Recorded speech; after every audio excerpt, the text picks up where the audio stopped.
Okay, now remember there were some other pieces that we had to cut out that were only one piece, and here are those two pieces. This is cut out of the cinnamon color of the felt. You can see I went ahead and cut out and around these. Sometimes makes it a little easier to cut out. Now these are the only two that I only need one of. I'm going to put them over here. These again are pieces that I'm going to need. This is the tail and this is the ears. I'm going to need two of these, so I'm going to treat them the same way as I did the others. I'm going to cut them, flip them, and then pin them and cut them out, cut the second one out. Now when it comes to the legs, these are the ones that I cut out of the toast colored fabric. And what's going to happen with these is that they've been cut out and they're facing up with the marker, the pen on top. I'm going to, you just saw me do that, flip, and I'm going to put them down,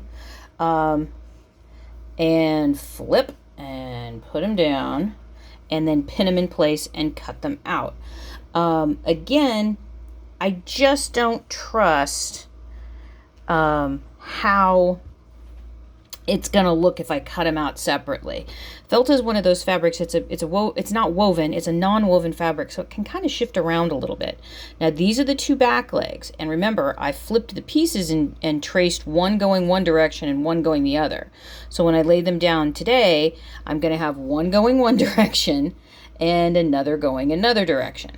So flip, and there are the two pieces, and I'll pin those in place and then I'll cut those out. Now one thing I do when I cut these out is sometimes like these pieces that you saw, I traced them and then I cut them out, but I cut them like really close so I could be really precise with the way that I cut them out.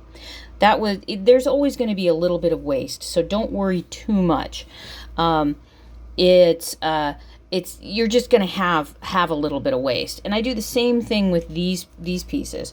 I'll come in, and sometimes the pieces are a little bigger, meaning I'm kind of cutting around some kind of bigger pieces. Sorry. Evidently, I really cannot talk and cut at the same time. So I'll cut these out this way, then I can cut them a little closer. Wow, I really did cut that one pretty close. You can see I got pretty close to that one. But it's felt, I can fix it if I need to. I'm not going to though. I'm not going to need to fix it. So that's how I cut those out.